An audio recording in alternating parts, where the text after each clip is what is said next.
예수님 때문에 행복하십시오. 예수님으로 말미암아 행복한 우리 기도하는 성도님들 되실 수 있기를 바라겠습니다. 세상에 믿을 만한 사람 하나도 없다라는 말 여러분 다 들어보셨죠? 옆 사람이 그런 사람인가요?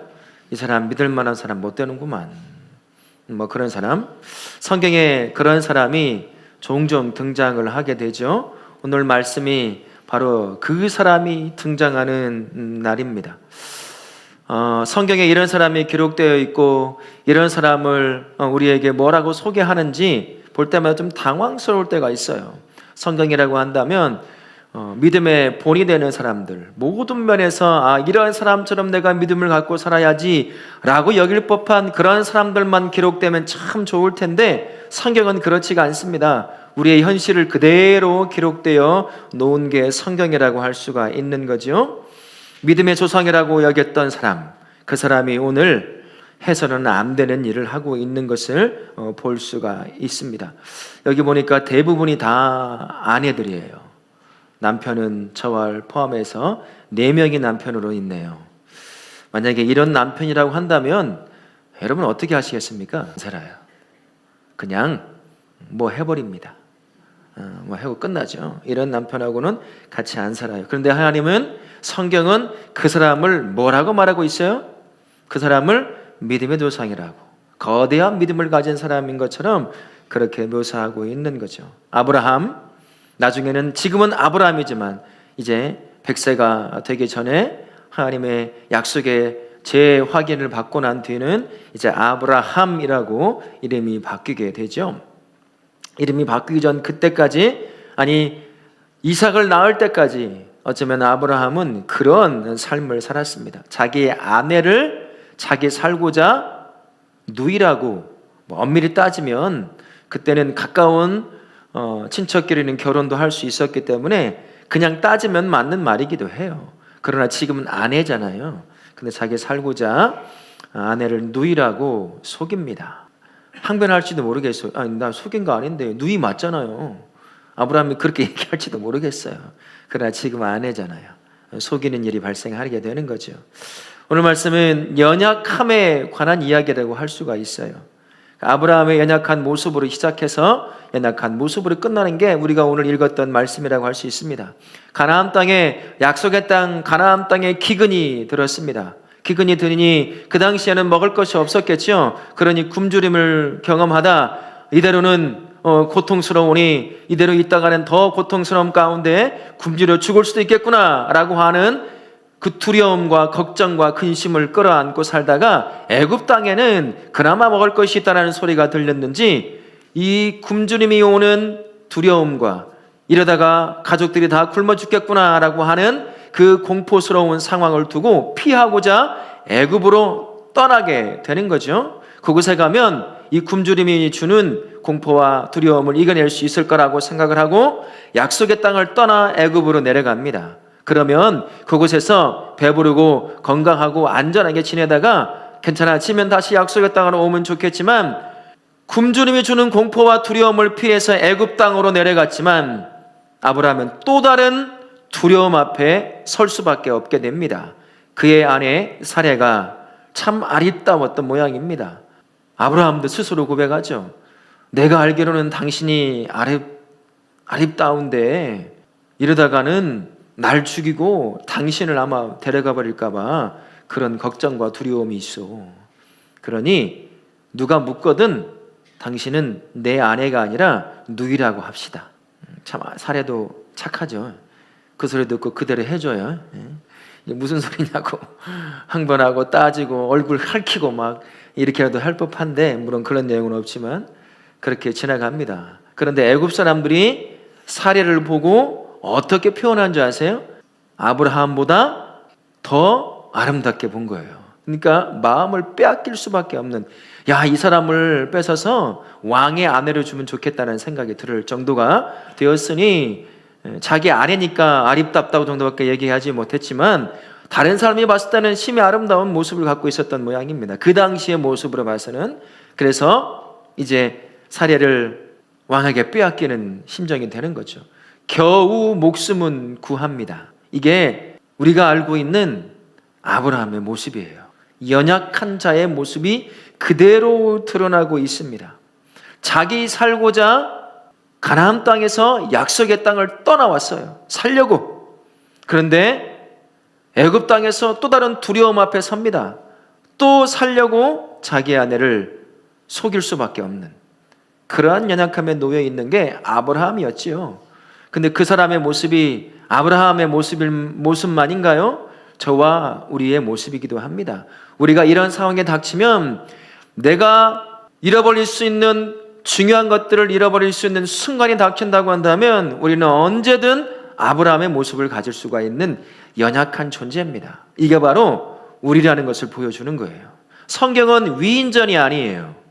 성경은 연약한 자들의 그 삶 가운데 전능하신 하나님이 그의 인생에 역사하셔서 약속을 이루시고 끝내는 구원의 역사를 이루시는 그 기록이 담겨져 있는 것이 성경입니다.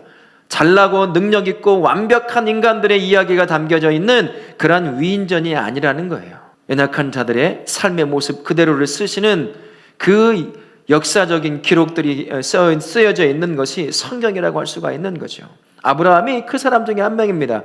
그 사람을 통해서 우리를 향해 보여주는 게 뭘까요? 우리의 연약함입니다. 믿음이 있는 것처럼 목사로 살아가니 더 큰 믿음이 있겠지. 장로로 살아가고 권사로 살아가니까 수십 년 동안의 신앙생활을 해왔으니 믿음이 좋겠지. 스스로도 그렇게 생각하고 남들도 그렇게 여겨주겠지만 우리 그냥 무너지는 사람입니다. 아브라함이 저와 우리라는 거죠. 하나님이 무엇을 요구하는 걸까요? 겸손입니다. 나의 연약함을 인정하는 것만큼 겸손한 삶이 없습니다. 잘난 것 없는 것, 언제든 무너지고 흔들리고 뒤집어질 수밖에 없는 사람이 저와 우리일 텐데 조금만 한 가지만 하면 잘난 것처럼 능력 있는 것처럼 그렇게 어깨를 펴고 으스대는 것, 그게 아브라함이었지요. 위기에 닥쳐 보십시오. 아브라함은 가나안 땅에 주신 약속도 포기해버립니다. 굶주림 힘들죠. 약속하시고 그곳에 인도하신 하나님, 그 수많은 난관을 지나고 그 약속의 땅까지 인도하신 하나님을 조금만 기억한다면 어렵지만 그 자리에서 참고 인내할 수 있었습니다. 하지만 저와 우리랑 똑같이 문제 앞에 딱 닥치니까 하나님이 보이지 않는 거죠. 약속도 보이지 않아요. 그러니 당장에 그 자리를 떠나 애굽으로 내려가 먹을 것을 구하는 거죠. 죽게 생겼으니까 자기 아내도 그냥 헌신짝처럼 버려버리는 그러한 모습을 보인 게 아브라함이라고 하는 사람입니다. 우리가 알고 있는 믿음의 조상 아브라함인 거죠. 그게 우리입니다. 그러니 우리가 무엇을 잘났다고 고개를 뻣뻣이 쳐들고 하늘을 바라볼 수 있겠어요? 언제든 무너지는 연약한 존재니 겸손함에 하나님이 붙잡지 않으면 안 됩니다 라고 고백할 수밖에 없는 걸 아브라함을 통해서 우리에게 깨닫게 하십니다. 저도 그렇고 우리 다우락교 모든 성도님들은 항상 기억하십시오. 나와 우리는 연약한 존재라는 사실, 그러니 하나님이 붙잡지 않으면 언제든 무너질 존재라는 것을 기억하실 수 있기를 바랍니다. 오늘 기도하고 나가실 때 내가 이러한 자입니다. 아브라함을 통해서 연약함을 보게 하신 하나님, 주님이 붙잡지 않으면 언제든 흔들리고 무너지는 게 나이니 오늘도 붙잡아 주십시오 라고 기도하실 수 있기를 바랍니다. 아멘. 위기 앞에서는 아무리 탁월한 계획을 가지고 그 계획대로 움직인다고 하더라도 하나님의 백성은 자신의 계획을 통해서 하나님이 기뻐하시고 사람들을 행복하게 만드는 결과를 얻어낼 수 없다는 것을 오늘 말씀이 저와 우리에게 가르쳐 주기도 합니다.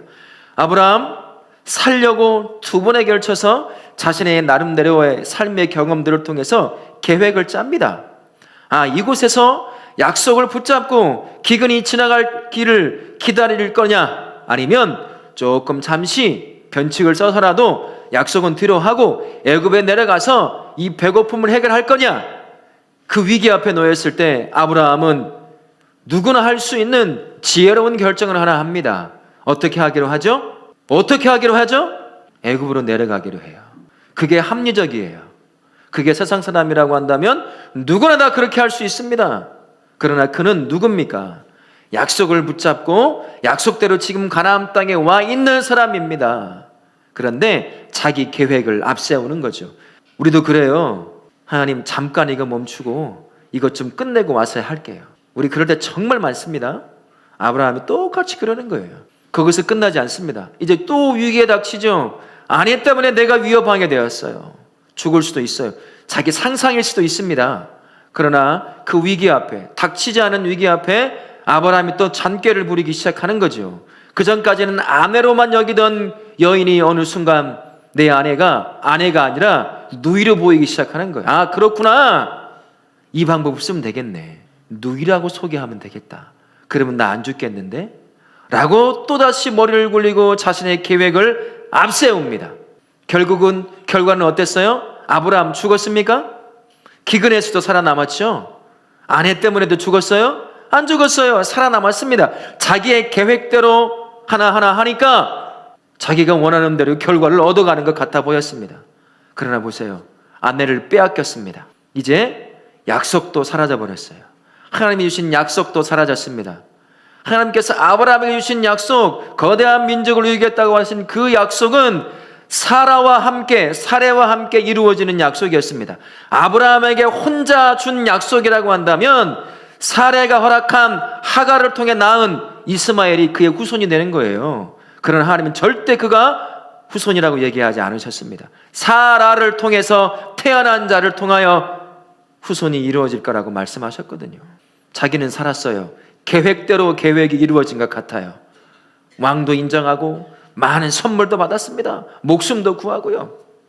그러나 결국 더 큰 하나님의 그 역사함은 스스로 포기해버리는 결과가 된 거죠. 하나님을 믿는 사람이 이렇게 자기 꾀와 자기 지식과 계획을 쫓아 살아간다고 한다면 내 나름대로의 결과는 얻어낼 겁니다. 그러나 나를 통해 이루고자 하시는 더 큰 역사, 그 역사는 잃어버리는 거예요. 끝나는 거죠. 그러면서 이렇게 스스로 위안하겠죠. 하나님이 내 기도에 응답하셨네요. 이렇게 스스로를 위안하며 살 겁니다. 그러나 아브라함이 그걸 보여줍니다. 하나님을 믿는 성도라고 한다면 그 위기 앞에 가장 먼저 앞서야 될 것이 무엇이냐라는 거예요. 기근이라고 하는 위기 앞에 놓였을 때 아브라함이 무엇을 했어야 되겠습니까? 하나님을 찾았어야 되죠. 약속하시고 이 자리까지 수많은 위기가 닥쳤지만 약속의 땅까지 인도하신 그 하나님을 기억하고 이 위기 앞에 하나님 어떻게 하길 원하십니까? 라고 물었어야 했다는 거죠. 아내 때문에 죽게 된 위기 앞에 아브라함이 또 물었어야 합니다. 어떻게 해야 됩니까? 자기가 뿌린 씨앗을 두 번째로 거두고 있는 거예요. 약속을 붙잡았으면 약속의 땅에 남아있으면 두 번째 위기를 닥치지 않는 거죠. 그럼 이 자리는 회개하고 또다시 하나님 앞에 묻는 것이 당연하겠지만 또 잔꾀를 부리기 시작하는 겁니다. 그 잔꾀의 결과는 얻은 것 같아 보이지만 자신을 향해 하셨던 약속, 그 좋은 땅 갈대아 우르를 조상대대로 살아온 중산층으로 살아온 그 땅을 나올 수 있었던 이유와 목적이 그의 인생에 사라져버리는 거예요. 작은 하나의 결과는 얻지만 우리가 그렇습니다. 내가 닥치는 삶의 문제 앞에 닥칠 때마다 저도 그렇고 여러분도 아마 그럴 겁니다. 내 꾀를 생각해낼 거예요. 내 경험, 사람들의 소리, 이렇게 상황에서는 이런 것이 훨씬 나을 거야 라고 하는 그러한 소리에 귀를 기울이고 마음을 빼앗길 겁니다. 아브라함처럼 말이죠. 소기의 결과는 얻을 거예요. 내 꾀가 있었으니까 말이죠. 그러나 나를 향한 하나님의 또 다른 계획은 이제 날아가 버리는 거죠. 물론 이런 것입니다. 하나님이 차선책으로 내가 행했던 연약함의 결과를 가지고 원래 의도하셨던 그것을 이루실 수는 있는 분이십니다. 그러나 원래 의도하셨던 것, 나를 통해 직접 이루고자 하시는 것은 사라져버리기 시작하는 거죠. 얼마나 안타까운 인생이겠습니까? 나를 통해 하고자 하시는 것이 참 많을 텐데 문제만 닥치면 내 잔꾀를 끊임없이 부리며 그때그때 한 번씩 조금씩 얻어가는 내 나름의 결과를 얻으니까 이게 하나님이 응답하신 것이겠다라고 착각에 빠지며 그게 진짜 믿음 좋은 것인 양 살아간다면 얼마나 안타까운 인생이겠어요. 아브라함이 지금 아브라함을 통해서 우리를 보라고 하시는 거 아니겠습니까? 네가 그러고 있지 않냐? 네가 그러고 있지 않냐? 문제만 닥치면 네가 원하는 대로 계획대로 움직이고 있지 않느냐. 사람은요 단순하더라고요. 복잡하면서도 삶은 단순합니다.